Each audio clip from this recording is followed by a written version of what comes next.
Siya ay isinilang bilang pinakamalakas na goblin sa buong mundo. Si Ogara ay isang goblin na may natatanging kakayahan na gawing sariling kakayahan ang anumang kanyang kinakain. Dahil dito, sinimulan niyang italaga ang kanyang buhay sa pagsipsip ng makapangyarihang kakayahan at ipakita sa mga NPC na siya ang pinakamataas na G sa mundong ito. Nagsimula ang kwento sa isang kaawa-awang talunan na sinaksak ng isang mapanganib na stalker na babae. Bigla, inactivated ng stalker na babae ang kanyang natatanging kakayahan upang lagyan ng kidlat ang kanyang kutsilyo. Dahil dito, naramdaman ni Tomokui na unti-unti siyang nawawala ng malay at sigurado siya ay namatay. Sa susunod na sandali ay panandali ang nagising siya at nagtataka kung bakit hindi siya patay. Nakita niya ang isang pangit na berdeng halimaw sa harapan niya na pinapakain siya ng uod. Pagkatapos noon, nakaidlip siyang muli at ng sumunod na araw ay natagpuan niyang pinalilibutan ng maraming pangit na berdeng sanggol. Napagtanto niya na pagkatapos ng kanyang kamatayan ay na-reincarnate siya bilang isang pangit na goblin. Sa ikatlong araw, nalaman ni Gob Oro na ang mga goblin ay mabilis lumaki. Tumingin siya sa kuweba kung saan siya nakatira at sinubukan ang kanyang mga kakayahan bilang goblin. Matapos niyang tuklasin ang kuweba, natanggap ng mga goblin ang kanilang huling pagkain at natutunan na sila ay nasa ilalim ng kanilang sariling responsibilidad sa pagkuha ng pagkain. Ilang sandali pagkatapos, lumabas si Gob Oro sa yungib at tumingin sa paligid. Napag-isip niya na sa mundong ito ay may mga nakakatakot na halimaw at mga halaman na hindi niya pa nakikita noon.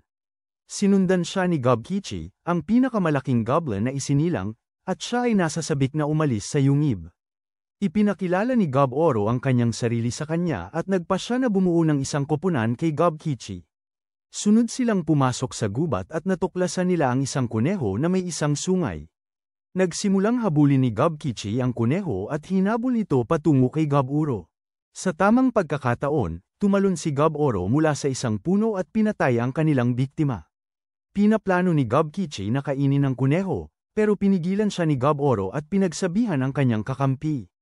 Siya ay isang banta at ipinakita kay Gob Kichi na siya ang pinakamagaling sa kanilang grupo.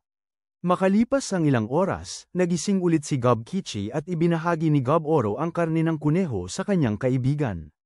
Kinabukasan, ginamit ni Gob Oro ang parehong taktika para patayin ang isang may sungay na kuneho, pero sa pagkakataong ito, ginamit niya ang kanyang bagong sandata. Ang kanyang plano ay talino at napagtanto niya na may narinig siyang kakaibang boses sa kanyang isipan. Sa tanghalian, naisip niya na mayroon pa rin siyang natatanging kakayahan na tinatawag na pagsipsip. Sigurado siya na ang kanyang kakayahan ang nagbigay sa kanya ng titulong pinakamalakas na goblin sa mundong ito at ramdam na niya na ang kanyang aura ay tumaas ng plus 10,000. Pagkatapos, sinubukan niya ang kanyang bagong natutunang kakayahan at nagluto siya. Nabilib si Gob Kichi sa kanyang kaibigan at hindi na makapaghintay si Gob Oro na sumagip ng mas malalakas na halimaw. Sa ika-6 na araw, nalaman ni Gob Mi na kayang manghuli ni Gob Oro ng may mga pangil na kuneho. Agad siyang nahulog sa pagmamahal kay Gob Oro at nagsimula na siyang humanga sa kanya, kaya't nagpa siya si Gob Oro na imbitahan siya na makisama sa panghuhuli kasama ang kanyang grupo bukas. Sa kasamaang palad, umulan sa susunod na araw at ipinagpaliban niya ang panghuhuli sa ibang araw. Tumingin si Gob Oro sa paligid ng yungib at natuklasan ang isang grupo ng mga kidnap na tao na babae sa imbakan. Nagulat si Gob Oro sa natuklasang ito at sinubukan niyang ilihis ang kanyang isip sa pamamagitan ng paggawa ng mga sandata. Bigla na lamang lumitaw si Gobji, ang goblin na nag-alaga sa kanya. Natutunan niya tungkol sa level system ng mundong ito mula sa kanyang lolo at napagtanto ni Gob Oro na palaging may mga nakakatawang pangalan ang ibinibigay ni Gobji sa mga goblin. Bukod dito, nalaman niyang ang kanyang lolo ay nasa level 86 na. Pagkatapos nito, ipinaliwanag ni Gobji na ang isang goblin ay makakaabot ng bagong anyo sa level 100 at mag-evolve tulad ng isang Pokemon. Nagulat si Gob Oro sa impormasyong ito at nagtanong kung nag-i-evolve siya patungong Pikachu. Kinabukasan ay nakita naming si Gob Oro na muli nang huhuli at nakipaglaban siya sa mga halimaw sa malapit na laban kasama si Gob Kichi, habang si Gob Mi ay nakipaglaban bilang kanilang backup. Naghahanda sila ng pagkain at nakakuha si Gob Oro ng maraming bagong halimaw. Pagkatapos ay nagsimula silang kumain ng mga halimaw at masaya si Gob Mi na hindi na siya kailangang kumain ng Indian food. Hindi na intindihan ni Gobkichi kung ano ang meron siya laban sa Indian food dahil gustong-gusto niya ito. Samantala, napagtanto ni Goburo na sa pamamagitan ng paglikha ng ulo ng ahas, natutunan niya ang kakayahang gumamit ng lason. Masaya siya tungkol dito at nagplano na makakuha ng mas makapangyarihang kakayahan. Sa mga susunod na araw, plano ni Goburo na subukan ang kanilang bagong kagamitan kasama ang kanyang koponan at pumunta sila sa isang kuweba. Biglang anabangan sila ng mga paniki, na malamang ay muling nagkatawang tao si Batman. Tumayo si Goburo sa likod ng kanyang kaibigan at nagsimula ng kontra-atake. Ginamit niya ang kanyang masamang tingin laban sa kanila at nagawa niyang maging Batman Slayer. Ilang sandali ang lumipas, kinain niya ang laman ng paniki at natutunan ng ibang kasanayan, tulad ng echolocation. Sa wakas, nakita namin ang ilang mga goblin na nanood sa grupo ni Goburo habang kumakain ng mga paniki. Nang sumunod na gabi, nagtipon ang mga goblin sa paligid ni Goburo. Inaktibo niya ang isang kakayahan at nagawa niyang pigilan ang atake ng 6 na goblin. Pinagsasampal niya ang mga umaatake at aksidenteng ginamitan ng masyadong maraming lason ang isang goblin. Pagkatapos, nagplano siyang patawarin ang natitira. Ngunit nagsalita si Gobmi sa likod niya at nalaman niyang siya ay mapanganib. Sa ika-13 araw natuklasan nila ang isang orc na mas pangit kay Shrek. Naghagis si Gobmi ng bato sa halimaw at sinugod ni Gobkichi ang atake niya. Sa kasamaang palad, siya ay naitulak pabalik, pero nagawa ni Gobmi na basagin ang kamay ng orc. Pagkatapos, tumayo si Gobkichi at nagawa niyang itulak ang orc sa lupa. Biglang tinapos ni Top G Goburo ang laban at walang awang pinabayaan ang kaaway. Pagkatapos nito, kinain niya ang orc para matutunan ang mga bagong kasanayan at iminungkahi na dalhin ang natitirang biktima pabalik sa kanilang tahanan. Ibinahagi niya ang kanyang pagkain sa ibang mga goblin, na labis na nagpasalamat. Pagkatapos ay natulog si Goburo, ngunit sa kalagitnaan ng gabi, nakita niya ang maraming nakasulat sa kanyang isipan. Ang dahilan nito ay nakakuha siya ng pagkakataon na mag-evolve. Nang sumunod na umaga, natuklasan niyang hindi na siya pre-evolution na goblin, at napagtanto niyang naging Charizard goblin siya. Nagulat si Goburo sa nangyaring ito at napansin niyang nagsimula na siyang magmukhang gaya ng dati. Nareinkarnasyon sa mundong ito. Pagkatapos, nagising ang kanyang kaibigan na si Gobkichi at siya rin ay umunlad. Masaya si Gobmi na sila'y umunlad at nagulat si Gobji na sila'y naging napakalakas, kahit wala pang 1 buwan. Bigla na lang naisip ni Gobkichi na subukan ang kanyang mga bagong kapangyarihan, at hinamon niya ang kanyang pinakamatalik na kaibigan sa laban. Dahil dito, lumabas sila sa yungib at nagsimula silang maglaban. Sinubukan ni Gobkichi na talunin ang kanyang pinakamatalik na kaibigan sa pamamagitan ng mga suntok at nagawa niyang itulak si Goburo pabalik. Bigla, gumawa ng hakbang si Goburo at nagawa niyang talunin si Gobkichi sa isang malakas na sipa. Naintindihan ni Gobkichi na siya ay natalo at humanga siya kay Goburo. Matapos ang laban, narinig ni Goburo ang mga halimaw sa malapit at alam niyang may darating na panganib. Alam niyang nagtatago si Gobmi sa likod ng isang puno at tinanong siya kung makukuha niya ang crossbow na ginawa niya. Pagkatapos ay nakita namin ang mga ligaw na Pokemon na lumitaw sa matataas na damo. Ang mga lobo ay nanghuhuli ng mga kuneho at brutal na kinain ang mga ito. Bigla nilang natagpuan ang asawa ni Miss Piggy, na sinusubukang tumakas mula sa mga ligaw na Pokemon dahil wala pa siyang natanggap na starter Pokemon mula kay Professor Oak. Bilang resulta, nakakain ang orc at sinamantala ni Goburo ang pagkakataon na umatake. Inutusan niya si Gobmi na barilin ang puno ng pack, na sugatan at nalilito pagkatapos ng atake. Matapos masaktan ng boss, sinalakay ni Goburo at Gobkichi ang natitirang mga lobo. Madaling natalo ni Goburo at ng kanyang kaibigan ang mga lobo at kumilos sila tulad ni Chucky na killer doll sa laban. Sa huli, nagkamalay ang wolf boss at nagplano ng paghihiganti kay Goburo. Naghanda si Goburo para sa huling laban, pero namatay ang lobo at nahulog sa lupa. Gayunpaman, kinain ni Goburo ang leader ng lobo at nagkaroon ng bagong kakayahan. Kalaunan, dinala niya ang mga lobo sa ibang mga goblin at inaasahan niyang mahuhuli nila ang parehong dami ng biktima. Nang maglaon, nagplano si Goburo na turuan sila kung paano manghuli ng mga halimaw at sinimulan siyang ituring na parang Diyos. Sinabi ni Goburo na hindi nila kailangang magpasalamat sa kanya dahil sila ay mga kasama at pamilya. Sa mga sandaling yun, lahat ay nagsimulang ipagdiwang siya at siya ay naging pinuno ng mga goblin. Nakakuha siya ng maraming pagmamahal mula sa kanyang mga kasamahan at nagplano siyang maging mas malakas pa. Sa araw 17, may something na terrible na nangyari dahil ang lahat ng babaeng tao ay uminom ng lason. Naunawaan ni Gob-Uro na ang mga babae ay nagpakamatay dahil nawalan sila ng pag-asa. Inilibing ni Gob-Uro sila at nagplano siyang pigilan si Gobji sa susunod na pagkakataon bago siya makapagpasok. Sa isang lugar, ilang linggo pagkatapos ay sinanay niya ang ibang goblins. Habang ginagawa ito, kumain din siya ng maraming bagong Pokemons at mga bihirang duel monsters mula sa Yu-Gi-Oh! Nang sumunod ay nakita namin ang isang grupo ng goblins at pinaplano ni Gob-Uro na patayin sila. Sinabihan siya ni Gobji at ipinaliwanag kay Gob-Uro na sila ay basically ang ama ng kanyang henerasyon. Nang bumalik ang mga raiders, sinalubong sila ni Gobji. Nagulat si Gob-Uro na nahuli ng mga raiders ang ilang tao. Sa sandaling yun naging mutant Roshi si Gobji at pinlano ang paggawa ng masasamang bagay sa mga babaeng tao. Nagplano si Gob-Uro na pigilan siya at humingi ng permiso na alagaan sila. Pero ang mga goblin ng nakatatandang henerasyon ay laban dito at nagplano silang turuan si Gob-Uro ng leksyon. Ganito nagsimula ang laban sa pagitan ng Gen Z at Gen Alpha. Makalipas ang ilang sandali, dalawang babae mula sa Generation Alpha ang lumitaw at sinubukang ayusin ang hidwaan. Nalaman ni Gob-Uro na sina Hobsato at Hobzi ay mga mage ng Generation Alpha. Iminungkahi ni Hobsato na ang dalawang pinuno ng dalawang henerasyon ng goblin ay dapat maglaban at ang mananalo ang magdedesisyon kung ano ang gagawin ng nayon mula ngayon. Pagkatapos nito, pinagbuno ni Gob-Uro ang leader ng Gen Alpha at pinatunayan niyang siya ang pinakamakapangyarihang goblin. Dagdag pa, nalaman namin na kinakain ni Gob-Uro si Spider-Man ilang araw na ang nakalipas at nakakuha siya ng ilang kakayahang gagamba. Matapos nito, opisyal na siyang naging leader ng nayon na ito at naiintriga ang kanyang mga kaibigan. Dinala niya ang mga babaeng tao sa yungib ng goblin at ipinaliwanag sa kanila na hindi sila gagalawin ng ibang goblin.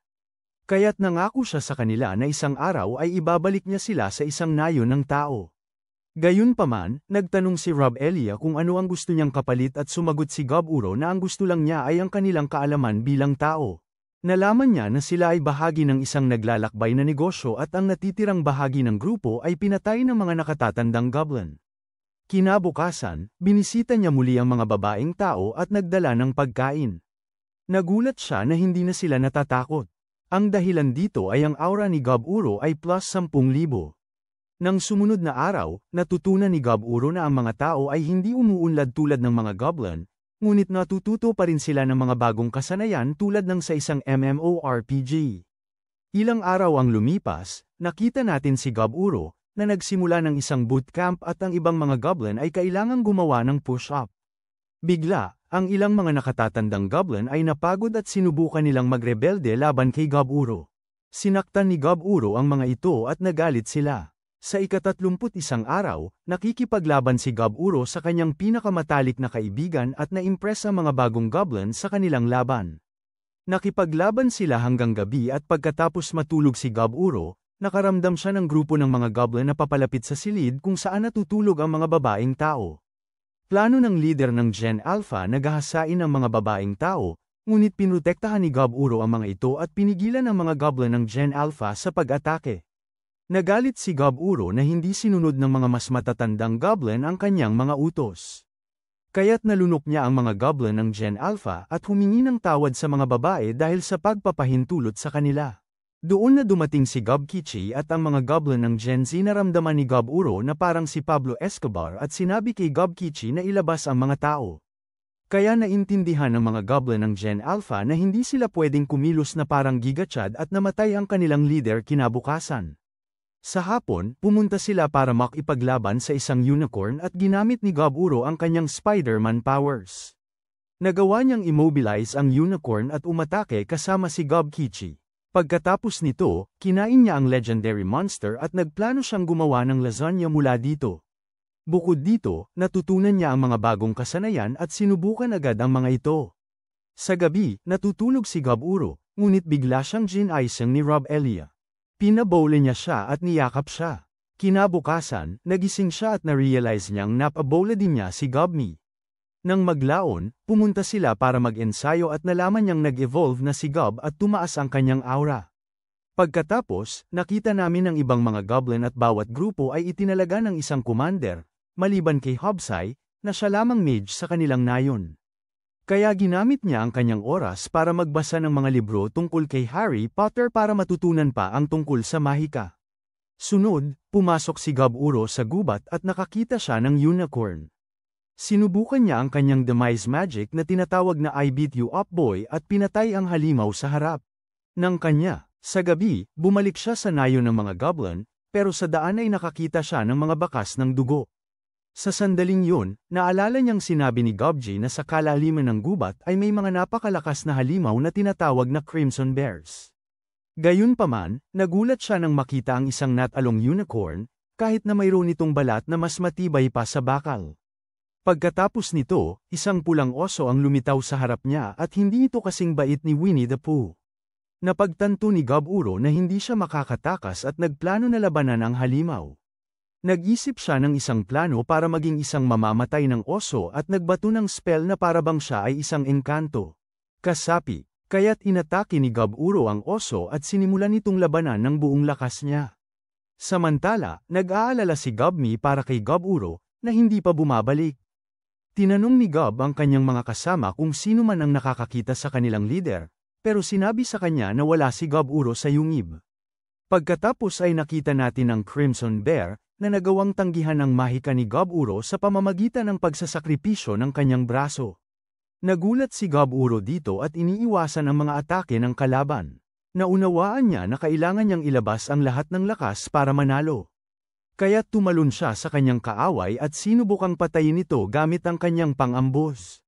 Sa kasamaang palad, nabigo ang kanyang plano at siya ay itinulak pabalik ng halimaw.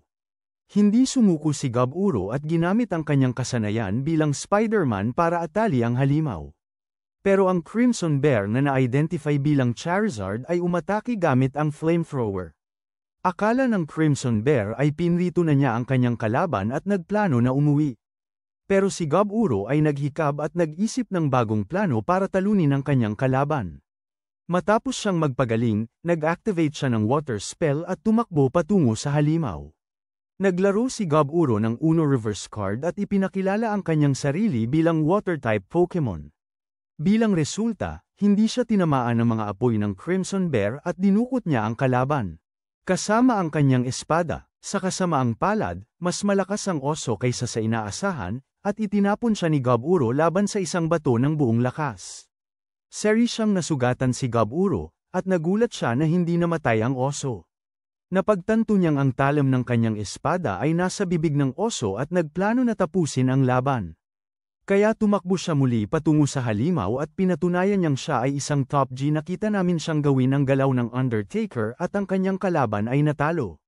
Gayunpaman, pagod na ang oso at diretso siyang umatake gamit ang kanyang palakol. Binuhos niya ang lahat at nawala ang isa sa kanyang mga braso.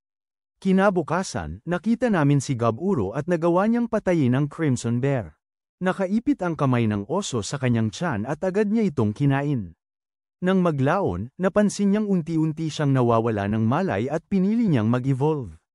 Ilang oras ang lumipas, nagising siya at kinain ang ulo ng oso. Sa sandaling yun, napagtanto niyang siya ay nag-evolve na. Nalaman niyang naging ogre siya at ang isa sa kanyang mga braso ay mukhang pang-adult na laruan.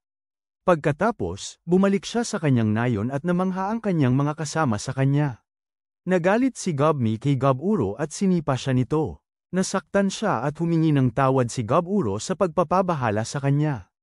Ipinaliwanag din niya sa kanyang mga kasama kung ano ang nangyari sa gubat. Matapos sabihin sa kanyang mga kaibigan na siya ay naging ogre, pumunta siya sa mga tao para kumuha ng bagong damit. Nagulat ang mga babae at nilinaw niya ang hindi pagkakaintindihan. Pagkatapos nito, tumingin si Mary sa kanyang sirang sandata at nagkaroon siya ng ideya para gawing mas malakas ang palakol ni Gob Uro.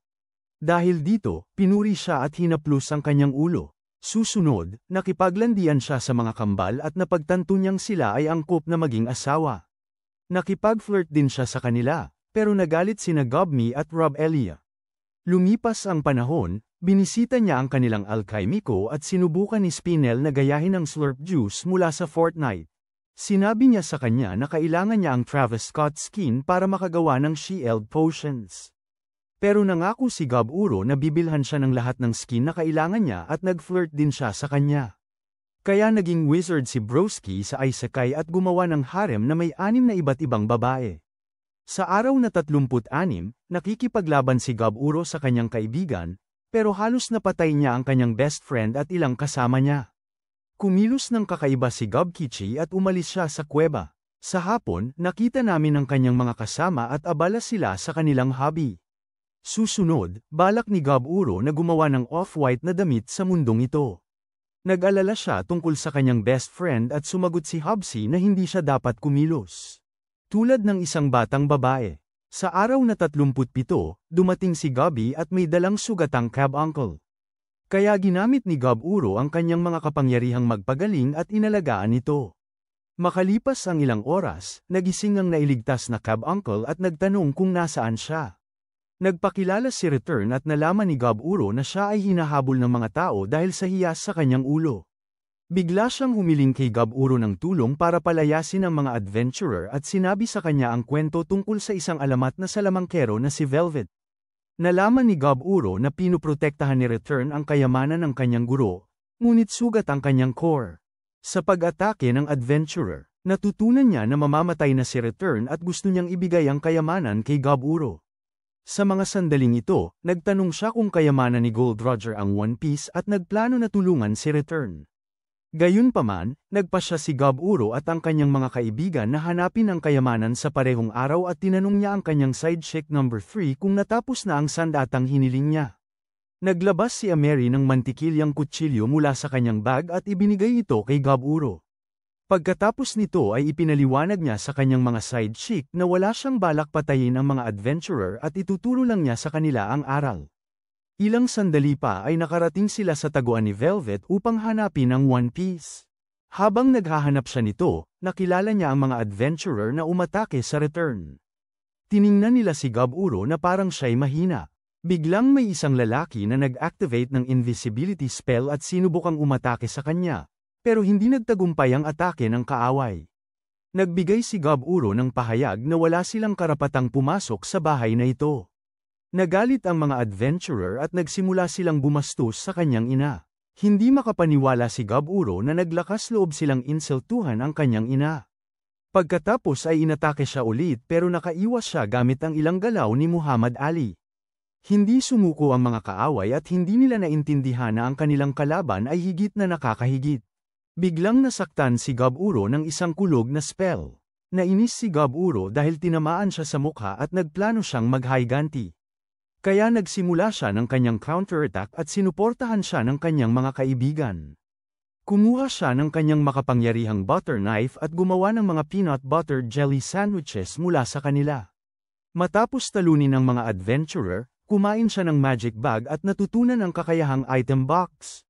Bilang resulta, nakagawa siya ng mga item box at nagplano siyang ibenta ang mga ito sa kanyang Shopify store. Nang sumunod, natagpuan niya ang legendary magician na si Velvet, na namatay bilang Pirata King.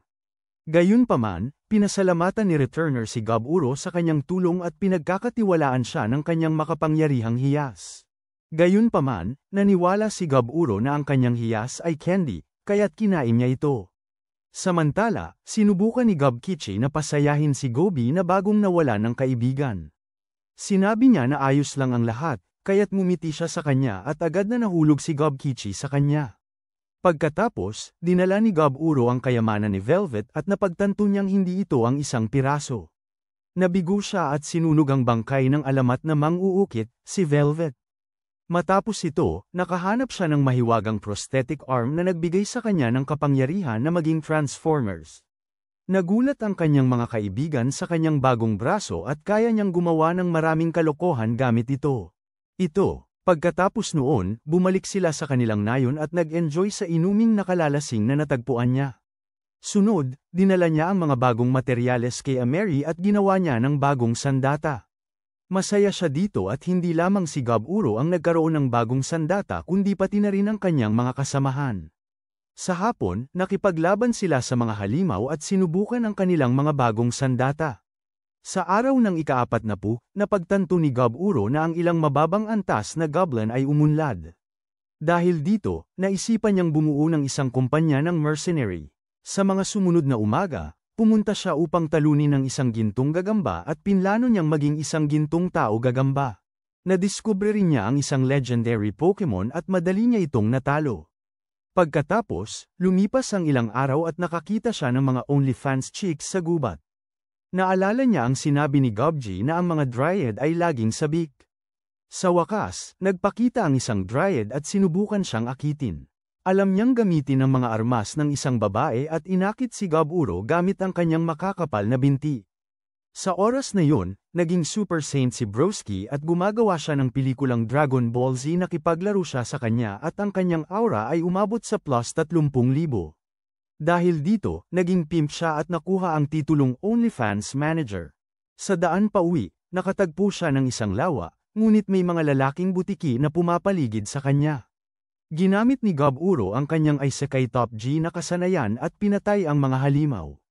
Pagkatapos maligo, inatake siya ng isang toro, kaya nagpasya siyang dalhin ng wagyu na baka sa kanyang nayon para sa hapunan. Noong ika-42 na araw, 2 goblin ang umunlad at nakapaggamit ng magic. Dahil dito, nailipat sila sa koponan ni Hobbsy at siya ay natuwa rito. Sunod, natutunan niyang i-enchant ang kanyang mga armas gamit ang magic at napansin niyang isa sa kanyang mga babae ay mukhang hindi masaya. Kalaunan, tumitig din si Gobmi sa kanya at humingi siya ng payo sa kanyang mga kaibigan. Hindi siya matulungan at inisip niyang ang kanyang mga baby mama ay nasa kanilang Strawberry Week. Pumunta siya kay Spinel at ipinaliwanag niya kay Gob-Uro na nagiging seloso ang mga babae, dahil naging pimp siya ng isang OnlyFans girl. Nagulat siya na nagiging seloso ang mga babae sa Dryad at sa wakas ay naintindihan niya kung bakit galit ang kanyang mga babae sa kanya. Nang makuha siya ng halik ni Spinel sa pisngi at nagplano siyang i-raise si Gob-Uro. Nasa mood siyang maglaro ng love games kasama si Spinel. Biglang nagpakita si Gobmi na hindi makapaniwala na gusto niyang makipagtalik nang wala siya. Pagkatapos ay nagpakita ang kanyang ibang side chicks at gusto rin nilang sumali sa party. Nagtayo siya ng pribadong silid at ang kanyang kaibigan ay naging tagapagtanggol habang si Gob-Uro ay nag-e-enjoy sa kanyang harem. Sa susunod na umaga, naramdaman ni Gob-Uro ang isang grupo na naglalakad patungo sa kanilang nayon. Pagkatapos niyang batiin ang mga bisita, nakita niya ang isang grupo ng mga elf at nakatingala sila sa kanya. Gusto ng mga elf na makuha ang suporta ng mga goblin para sa digmaan laban sa mga tao na pumasok sa gubat. Nag-alok sila ng pagkain para sa tulong ni Gob-Uro, pero tumanggi si Gob-Uro dahil hindi niya matanggap ang bastos na kilos ng elf. Sa huli, sinubukan nilang atakihin si Gob-Uro, pero ginamit niya ang haki ng isang konkistador at ang mga elf. Nabanggit, gayunpaman, kailangang turuan ni Gob-Uro ang leader ng elf ng aral at isa sa kanyang mga kasamahan ang nagtangkang patayin si Gob-Uro. Kaya't lalo pang nagalit si Gob-Uro at inilabas ang kanyang banal na sibat mula sa kanyang item box. Nag-cast siya ng spell at ipinakita sa mga elf na siya ay nakatataas sa kanila. Bilang resulta, naintindihan ng mga elf na wala silang laban kay Gob-Uro at nagpasya silang umatras. Sa ika-15 araw, nangingisda si Gob-Uro ng gray slime sa gubat. Kinuha niya ang mga core upang makakuha ng mas maraming superhero na kakayahan. Pagkatapos kumain ng 20 slime cores, nakagawa siya ng maliliit na slime clone ng sarili niya. Dagdag pa, nagawa niyang ilipat ang kanyang mga pandama sa mga clone, kaya ginamit niya ang mga ito bilang mga surveillance camera. Sa ika-47 araw, nagkaroon ng paghihiganti ang mga elf at si Gob-Uro ay naghihintay na sa kanila. Gumamit siya ng kanyang sigaw at nagdulot ito ng hindi paggalaw ng kanyang mga kaaway.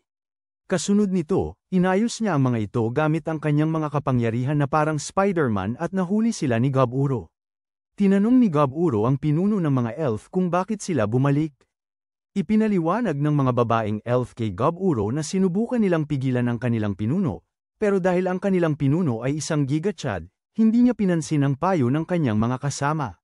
Gayunpaman, nagpasya si Gob-Uro na patayin ang kanilang pinuno at ang natitirang mga elf ay kailangang patunayan na sila ay kapaki-pakinabang. Ang naging resulta ay tanging ang mga babaeng elf ang kapaki-pakinabang at pinabayaan niya ang mga ito. Natutunan nila na maninirahan sila sa nayo ng goblin mula ngayon at pinlano ni Lolo Gobji na gamitin sila sa motorboat. Pinigilan ni Gob Uro ang kanyang lolo at binalaan siya na hindi siya pinapayagang hawakan ang mga elf nang walang pahintulot niya. Kaya't sinabi ni Gobji sa kanyang apo na kailangang maglabas ng presyon ng isang tao mula sa oras-oras. Sa kadahilanang ito, pinayagan ni Gob Uro ang kanyang lolo na gamitin ang likurang pintuan ng pinuno ng elf. Nang sumunod na araw, nakita namin si Gob Kichi, na tinalo ang isang grizzly bear. Siya ay umunlad at bumalik na may anyong Red Hulk. Na-impress si Gob Uro sa kanyang best friend at nalaman niyang nag-evolve si Gob Kichi sa isang espesyal na variant. Pagkatapos, gustong makipag-spar ni Gob Kichi sa kanyang best friend para subukan ang kanyang mga bagong kapangyarihan. Lumabas sila mula sa kuweba at nagsimula silang mag-atake sa isa't isa gamit ang kanilang mga kamao. Nabigo si Gob Kichi na talunin ang kanyang best friend. Sa kabila ng lahat, masaya si Gob Uro at nag-enjoy sa pakikipag-spar sa kanyang best friend. Nang gabi, nanaginip si Gob Uro at tumanggap siya ng regalo mula sa isang misteryosong tao. Nang sumunod na umaga, nalaman ni Gob Uro na mayroon silang 4 na bagong hobgoblins na may potensyal. Maging mga mage ng Harry Potter. Isa sa kanila ay maaaring maging cleric at nagulat si Gob Uro tungkol dito. Nang makita namin si Hobsy at siya rin ay naging ogre. Lumaki siya sa pamilya ng Lord bilang half-spell Lord at nagkaroon ng gang tattoos. Pagkatapos ay nais niyang subukan ang kanyang mga bagong kapangyarihan at lumabas sila mula sa kuweba. Ang aura ni Hobsy ay plus 3,000 at naging firebender siya tulad ni Avatar Aang, ang huling airbender. Sa susunod, nakakuha si Hobsy ng bagong kagamitan at mayroon siyang mas mahusay na kagamitan kaysa kay Harry Potter. Doon napagtanto ni Gob Uro na ang mga Gen Z goblins ay mas mabilis na naghuhulagpos. Napansin din niya na may mga eksepsyon at naramdaman na ang ilan sa Gen Alpha ay nagiging seloso. Noong araw 52, may ilang goblin mula sa Gen Alpha ang nagplano na umalis sa nayo ng goblin. Akala nila papatayin sila ni Gob Uro pero wala siyang balak na pigilan sila. Sa halip, binigyan niya sila ng bagong kagamitan at hinilingang maging maswerte. Ilang sandali pagkatapos, nakakita si Gob Uro ng isang tao na pinatay ng isang orc. Sinamantala niya ang pagkakataon at natutunan ang kakayahang monster tamer. Pagkatapos nito, umuwi siya at nakagawa si Spinel ng inumin. Pinasalamatan niya siya at nagdaos si Gob Uro ng salo kasama ang kanyang mga kasama. Sa araw na 56, sinubukan ni Gob Uro ang kanyang bagong imbensyon na nagpapahintulot sa kanya na makipag-usap sa kanyang mga kasama sa malalayong distansya. Pagkatapos ay nagpunta sila sa panghuhuli ng mga halimaw at tinalo ni Gobby ang isang 3 butil. Ang halimaw ay hindi namatay at ginamit ni Gob Uro ang kanyang kakayahan sa pagpapaamo upang gawing kakampi ang halimaw. Ilang araw pagkatapos, nakalikha siya ng mga Pokeball at nahuli ang maraming makikinang na Pokemon gamit ang mga ito. Sa araw 59, nakita namin si Rob Elia na nakikipaglaban sa isang kobold. Lalong lumalakas siya at ipinasisikat ni Gob Uro siya. Matapos ang training match, nag-almusal siya at nagulat siya na hindi siya walang silbi tulad ni Sakura mula sa anime na Naruto. Pagkalipas ng ilang sandali, napagtanto niyang natutunan niya ang isang bagong trabaho. Pumasok sila sa gubat at hinanap ni Rob Elia ang isang nagniningning na Tauros. Nagulat si Gob Uro na may katulad siyang kakayahan kay Rob Elia dahil kailangan niyang kumain ng mga halimaw paminsan-minsan upang palakasin ang kanyang mga kakayahan. Kinabukasan, naramdaman ni Gob Uro na inaatake ang kanyang nayon. Naghanda siya para sa labanan kasama ang kanyang mga komandante at naghintay sa pagdating ng mga kalaban. Nalaman ni Gob Uro na ang kanilang mga kaaway ay mga mahika na animated na mga buto at inutusang magsagawa ng counter-attack.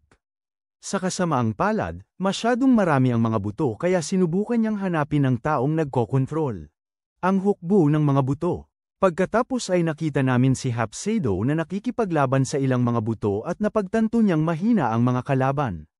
Gayunpaman, nahatak na ni Gob Uro ang lokasyon ng kaaway gamit ang kanyang obserbasyong haki at iniutos niya sa kanyang mga kasama na wasakin ang mga buto ng buong lakas. Kaya't nagsimula silang gumalaw at nagluluto sila. Hindi nagtipid si Gob Uro at nagawa niyang talunin ang mga kaaway gamit ang kanyang labis na lakas sa Isekai. Nakipaglaban siya at winasak ang pinuno ng hukbo ng mga buto. Bukod dito, sinibasab niya ang ulo ng pinuno at natutunan ang mga bagong kakayahan. Nang maglaon, humingi ng tawad ang mga kobold at natutunan ni Gaburo na hindi sinasadyang sila ang may responsibilidad. Dahil siniyasat nila ang taguan ng isang drug lord upang magnakaw ng toneladang damo para kay Gaburo. Hindi nagalit si Gaburo dahil alam niyang sila ay tapat na kasama at pinatawad niya sila. Sa ika-61 na araw, hunting si Gaburo kasama si Gobkichi at natuklasan nila ang mga sundalong tao sa gubat at nagpasya silang sundan sila. Makalipas ang ilang sandali, nalaman ni Gaburo na ang mga tao ay nagplano na kidnapin ang anak ng pinuno ng mga elf. Nalaman din niya na mayroong isang traidor ng mga elf na nagbigay ng impormasyon sa mga sundalong tao. Matapos lumubog ang araw, lumitaw ang mga elf at nagulat si Gaburo sa ganda ng anak ng pinuno. Anak na babae. Bigla, ang mga tao ay nagsimulang kumilos at pinatay ang mga elfo. Sinubukan nilang dukutin ang kanilang target, pero dumating si Gaburo at inasikaso ang mga bandido. Kinabukasan ng umaga, nagtipon si Gaburo ng impormasyon tungkol sa hukbo ng tao at sinipsip ang mga kasanayan ng mga sundalo. Gayunpaman, nagising ang anak na babae ng pinuno ng mga elfo at inisip niyang si Gaburo ay nagbabalak na imbitahan siya sa isang party ni PDD. Klaro niyang ipinaliwanag ang hindi pagkakaintindihan at nalaman niya na ang kanyang mga bantay ay pinatay lahat. Ipinaliwanag ni Gaburo sa kanya na hindi niya kailangang iligtas siya at sinabi sa kanya na mayroong traidor sa kanila, kaya nagsimula siyang umiyak. Kinabukasan, sinamahan siya ni Gaburo patungo sa nayo ng mga alagang elfo at nalaman niyang may mga pakpak ang mga mataas na elfo. Pagdating niya sa nayo ng mga elfo, naramdaman niyang nakatutok ang mga gwardya ng Mithril na busog sa kanya. Nilinaw ng anak na babae ng pinuno ang hindi pagkakaintindihan at sinabi na sinagip siya ni Gaburo. Sunod ay nakilala niya ang pinuno ng nayon at humingi ito ng gantimpala. Nagtatampisaw si Gaburo at nakakuha siya ng SS rank na busog bilang gantimpala sa pagsagip sa anak na babae ng Daddy Elf. Bigla niyang sinabi na gusto lang niyang subukin siya at nakipagkasundo siya sa mga elfo. Pagkatapos nito, naging magkakaalyado sila at binigyan siya ng pinuno ng ilang gamot at magandang alak. Kinabukasan, napagtanto niyang si Gobmi ay nag-evolve sa isang Dhampir variant ogre sa magdamag. Nakakuha siya ng bagong damit mula sa Fashion Nova at may ilang lalaki ang gustong makilala siya. Alam ni Gaburo na mayroon siyang legendary skill na tinatawag na Erase, na umaayon sa lahat ng pagkakakilanlan bilang babae, at hindi siya nag-aalala na may kukuha kay Gobmi sa kanya. Nang maglaon, nalaman niyang si Gobby ay nag-evolve din at siya ay naging half-Earth Lord. Pagkatapos, nakita namin si Hapsato, na nag-evolve sa isang half-Bloody Lord at nakagamit ng blood magic. Napansin ni Gaburo na lahat sila ay may gang tattoos at nagtataka siya kung ano ang ibig sabihin nun. Samantala, proud si Gobji sa kanyang mga apo at binigyan sila ng bagong mga pangalan. Ilang araw ang lumipas, naghahanda si Oguro para sa digmaan laban sa mga tao. Gumawa siya ng mga bagong AirPods, pero nagkaroon ng problema ang mga elf at inasikaso niya ang mga ito. Pagkatapos, nagsimula ang bootcamp upang gawing mas malakas ang mga kobold at elf. Lumikha si Oguro ng mga skeleton na sundalo at sinabi sa kanyang mga kasama na labanan ang mga ito. Bilang resulta, mabilis silang umangat ng antas at natutuwa si Oguro tungkol dito. Sa ika-65 na araw, nagtanong siya kung maaari niyang kainin ang kanyang mga skeleton, ngunit nabigo ang kanyang plano. Pagkatapos, ginawa niya ang One Punch Man na ehersisyo kasama ang kanyang mga kasama para maging mas malakas. Sa ika-66 na araw, inutusan si Earthy na maghukay ng apartment para sa mga kobold. Sunod niyang planong hulihin ang ilang wild na Pokemon kasama ang mga kobold, kaya pumasok sila sa gubat at nakakita ng maraming makapangyarihang anes sa mataas na damo. Sinamahan ni Earthy sila at sinubukan ang kanyang bagong kapangyarihan, natutunan na kasing lakas siya ni She-Hulk. Sa gabi, pinanday ni Ameri ang pang-axe para sa isang Diyos at humanga si Oguro dito. Natutuwa si Ameri na nagustuhan nito ni Oguro at siya ay ginantimpalaan dahil sa paggawa sa kanya ng napakalakas na sandata. Kinabukasan, gustong makipag-usap ni Ogurkichi sa kanya at sinabi niya sa kanyang matalik na kaibigan na may gusto siya kay Earthy. Plano ni Oguro na tulungan ang kanyang kaibigan at ipinaliwanag sa kanya na dapat siyang umupa ng Lamborghini at dalhin siya sa isang date. Kaya sinunod ni Ogurkichi ang payo ng kanyang kaibigan at nakakuha siya ng pagkakataon sa kanya. Kinabukasan, nakipaglaban si Ogre Ro sa kanyang kaibigan at nalaman niya na hindi na birhen ang kanyang kaibigan. Narinig na ni Ogre Ro ang tungkol sa wild na gabi ng kanyang kaibigan dahil sinabi ito ni Daphne sa kanya. Nang hapon, sumama si Ogre Ro sa isang double date kasama ang kanyang mga kaibigan at marami siyang natutunan na bago. Mga kakayahan. Nagulat siya sa kanyang bagong kakayahan at napagtanto na maaari siyang maging isang Marvel na bayani sa kanyang bagong kakayahan. Plano niyang baguhin ang kanyang trabaho, ngunit nagpasya siyang huwag pumunta sa Marvel Universe. Kinabukasan, sinubukan niya ang kanyang mga bagong kakayahan at natutunan niyang lumipad. Sa araw 69, nanatili si Ogre Ro sa yungib at gusto ni Rubella na sanayin kasama siya. Pagkatapos ng pagsasanay, binisita niya si Emery at nagplano siyang gumawa ng sand at ang ice out para kay Ogre Ro mula sa Mithril. Sa kasamaang palad, nagkaroon siya ng ilang problema at tinulungan siya ni Ogre Ro. Susunod, pumunta siya sa mga kambal at tinuruan sila kung paano gumawa ng mga potato chips. Sa wakas, binisita niya si Spinel at sinabi nito sa kanya na nakagawa siya ng bagong mahiwagang bagay. Ibinigay niya ang mahiwagang bagay kay Ogre Ro at nais niyang bigyan siya ng gantimpala. Sa araw na 70, isang grupo ng mga elf ang lumitaw na may mensahe para kay Ogre Ro. Agad nilagyan ni Ogre Ro ng ibang anyo ang ilang elf gamit ang kanyang mga kakayahan. Pagkatapos, nalaman niya na hindi na hinahanap ng mga elf ang kanilang elite force at pinag-uusapan nila ang digmaan laban sa mga tao. Bukod pa rito, nagbigay si Ogre Ro sa mga elf ng Isekai Apple Watch upang maaari silang makipag-ugnayan sa isa't isa. Nang maglaon, nalaman ng kanyang mga kasama na si Ogre Ro ay nagpaplanong magbukas ng isang kumpanya ng mga mercenary. Pinangalanan niya ang kanyang kumpanya na Parabellum, I Beat You Up Boy Company at inisip ng kanyang mga kaibigan na ang pangalan ay Astig. Sa ika-71 araw, sumakay si Ogre Ro at ang kanyang mga kasama sa kanilang Pokemon Lamborghini Aventador papunta sa Cuddlewood. Inaasahan ni Ogre Ro ang kanyang unang misyon bilang mercenary at nagplano na yumaman sa kanyang bagong negosyo. Pagkatapos nito, nakarating sila sa kanilang destinasyon at nag-set up ang hukbong tao ng isang mahiwagang hadlang para pigilan ang mga halimaw. Pinalibutan ni Ogre Ro ang hadlang kasama ng kanyang mga kasama at sinimulan niya ang kanyang galaw. Nagawa niyang sirain ang hadlang at ginamit ni Earthy ang kanyang Earth Magic upang harangan ang mga daan ng pagtakas. Sunod, ginawa ni Dobby at Spellsy ang kanilang mga pagkilos at sinalakay nila gamit ang mga makapangyarihang spells. Lahat ay handa na at sinalakay ni Ogre Ro ang may malakas na pagsabog. Ilang sandali ang lumipas at nagulat si Ogre Ro na hindi pa napapaluhod ang hukbo ng kaaway. Ang dahilan nito ay isang Lady Knight at ang kanyang koponan na nakatagal sa kaaway. Kaya't lumikha siya ng mas maraming skeleton soldiers at ipinadala ang mga ito sa labanan. Napagtanto ng leader ng kaaway na si Ogre Ro ang tagapag-imjaw ng undead army at nagplano sila. Bumuhos ng atake sa kanya sa halip na sa mga kalansay. Pagkatapos ay nakita namin ang isang salamangkero na nag-clear ng daan para sa kanyang mga kasamahan. Ang ginang kabalyero ay nakatanggap ng buff at siya ay nagluluto. Si Ogre Ro ay nagulat, ngunit inactivate niya ang kanyang mga cheating skills at madali siyang pinigilan. Gayunpaman, ang kaaway ay naitulak paatras at si Ogre Ro ay walang natamo na pinsala mula sa atake ng kaaway. Ang ginang kabalyero ay hindi sesuko at nais ipakita na ang mga babae ay malakas. Si Ogre Ro ay isang feminist at nagplano na hulihin siya at ang kanyang mga kaibigan ng buo.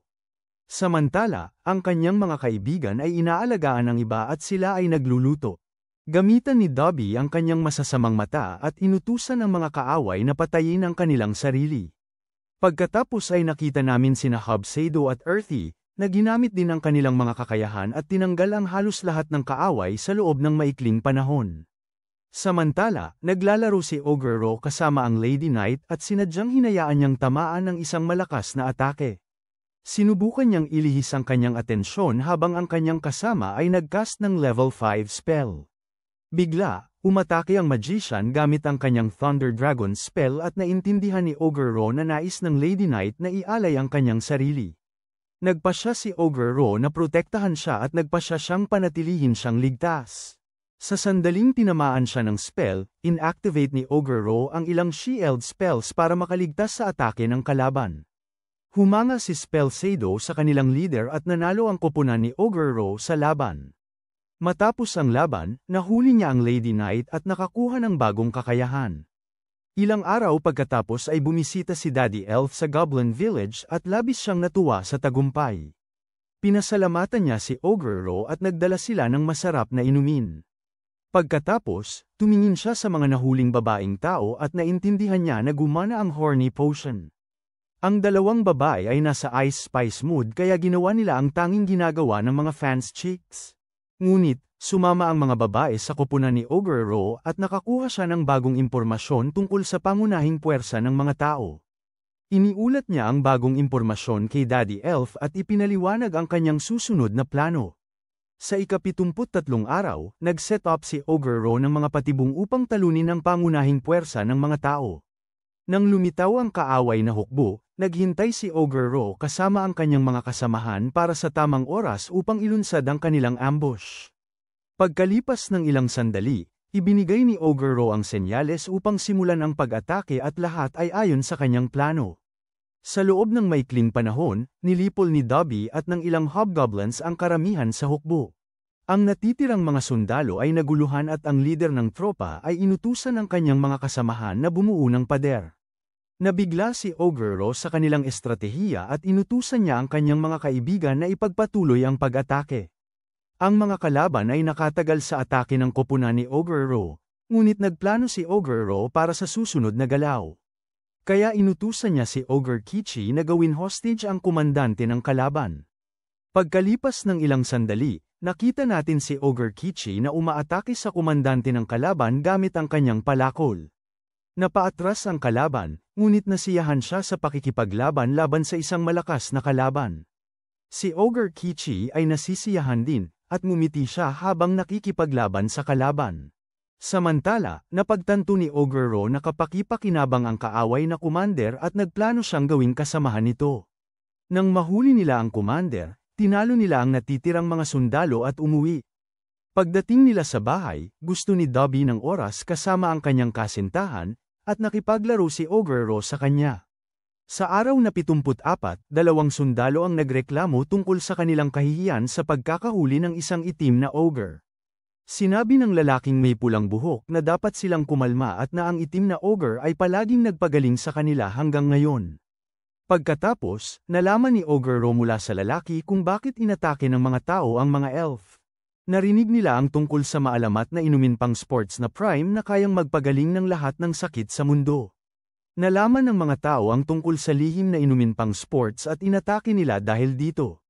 Nang maglaon, nag-alok si Ogre Ro sa tao na may pulang buhok. Samantala, si Earthy ay nag-uukit ng butas at nagkamali siya. Kaya't mainit na tubig ang sumasabog mula sa pader. Akala nina Ogre Kichi at Dobby ay may mga kaaway na lumitaw, ngunit lumabas na nakatagpo sila ng mainit na bukal. Sa sandaling yun, nagkaroon si Ogre Ro ng mahusay na ideya at nais niyang magtayo ng wellness resort sa kanilang nayon. Ilang oras ang nakalipas, natapos ang kanyang proyekto at nagbanlo sila sa mainit na bukal. Maraming kasiyahan ang lahat at nasiyahan sila sa araw ng spa. Kinabukasan, nakaisip si Ogre Ro ng magandang ideya at ginamit niya ang kanyang mga bihag bilang mga sparring partner para sa kanyang mga kasama. Nagdaos siya ng practice na digmaan sa kanyang yungib at hinati ang kanyang mga komandante sa iba't ibang koponan. Natutunan ni Ogre Ro na sina Dobby at Spellsato ay mga mahusay na lider. Pero marami pang dapat matutunan sina Bloodsato at Ogre Kichi dahil sila ay tanga tulad ng Twitch streamer na si Nin. Pagkatapos ay nakita natin ang lalaking may pulang buhok na tinalo ang maraming malalakas na skeleton soldier. Susunod, si Ogre Ro ay hinamon sa laban at nagustuhan niya ang ugali ng taong may pulang buhok. Kaya siya ay pinagaling ni Ogre Ro at naghandang makipaglaban sa kanya. Bigla, ang lalaki na kamukha ni Shanks ay umorder mula sa wish attack at madaling nakaiwas si Ogre Ro sa mga atake. Bumisibok siya gamit ang kanyang mga suntok na parang kay Mike Tyson at nagawa niyang talunin ang kanyang kalaban. Sa wakas ay tinapakan niya ang kanyang kalaban sa lupa at nanalo sa laban. Pagkatapos ng laban, pinagaling muli ni Ogre Ro siya at gusto rin makipaglaban ni Ogre Kichi sa lalaking may pulang buhok. Kahanga-hanga ang kanilang bagong kaibigan at siya ay isang karapat-dapat na kalaban para kay Ogre Kichi. Sa tanghalian, nalaman ni Ogre Ro na ang taong may pulang buhok ay lumaki sa isang nayon ng mga demi-human. Gusto niya ang nayon ni Ogre Ro dahil maraming iba't ibang lahi ang namumuhay ng mapayapa. Kaya tinanong niya si Ogre Ro kung maaari siyang sumali sa kanyang kaharian at maging kanyang tagapaglingkod. Natutuwa si Ogre Ro na marinig na nais ng lalaki na sumali sa kanyang koponan at pinalaya niya ito mula sa kwelyo. Bukod dito, nalaman ni Reb Elia na ang pulang buhok na kabalyero ang magiging bagong guru niya. Sa araw 77, bumili si Ogre Ro ng ilang preso para kay Daddy Elf at pinayagan ang kanyang kaibigan na magdesisyon tungkol sa kanilang hinaharap. Nang sumunod, nalaman niya ang dahilan kung bakit ibinabahagi ng pinuno ng mga elves ang lihim ng mga elves. Inumin ng sports kasama ang mga goblin. Pagkatapos, uminom siya ng lihim na inuming pang sports na prime at natutunan niyang mayroon siyang makapangyarihang kasanayan sa pagpapagaling. Agad niyang sinubukan ito sa isang nasugatang tao at nagulat siya. Ang kanyang bagong kasanayan ay kayang magpagaling ng mga sugat agad-agad at ang dugo ni Ogre Ro ay kayang makapagpagaling ng kanser. Sa araw 78, handa na si Ogre Ro para sa ikatlong labanan laban sa mga tao. Nakita ni Ogre Ro ang commander ng kaaway at itinapon ang kanyang sibat sa kanya. Naguluhan ang mga sundalo at hindi nila alam na hindi pa tapos ang atake ni Ogre Ro. Bigla, isang walang katapusang bilang ng mga sibat ang lumitaw mula sa lupa at sila ay nawasak. Inalagaan ng kanyang mga commander ang natitirang bahagi ng hukbo at natapos ang digmaan sa loob ng 20 minuto. Nakakuha si Ogre Ro ng aura ng Diyos ng digmaan at inabsorb niya ang mga sundalo gamit ang kanyang slime na kakayahan. Kinabukasan, binisita ni Ogre Ro si Daddy Elf at dinala ang dalawa sa kanyang mga babae. Nervous sila at napansin nilang ang mga elf ay nakatingin sa kanila ng masama dahil sila ay mga tao. Ilang sandali pagkatapos, nagdala si Daddy Elf ng mga magagandang bagay upang magtukod ng za kasama si Ogre Ro.